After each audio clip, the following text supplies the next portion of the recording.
10 दिवसापासून जर पाहायला गेलं तर पेट्रोल आणि डिझेलच्या दरामध्ये मोठी वाढ झाल्याची पाहायला मिळत आहे।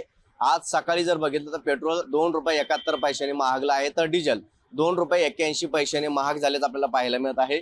याचा फटका जो आहे तो आता सर्वसामान्याला बसत असल्याचा पाहायला मिळत आहे। सध्या जर बघितलं तुम्ही छत्रपती संभाजीनगरच्या क्रांती चौक या ठिकाणच्या पेट्रोल पंपावरती आहे, आणि या ठिकाणी जर बघितलं तर पेट्रोल भरण्यासाठी नागरिकांची गर्दी असल्याची पाहायला मिळत आहे।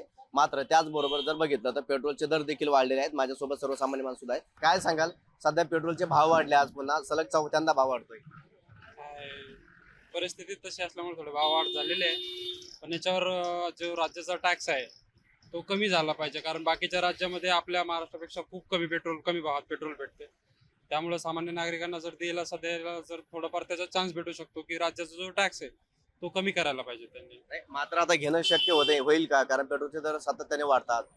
आपण आता पर्याय तर नाही, पेट्रोल तर घेणंच लागणे, कारण रोजच्या गोष्टी त्याच्यावर भरपूर गोष्टी आहेत।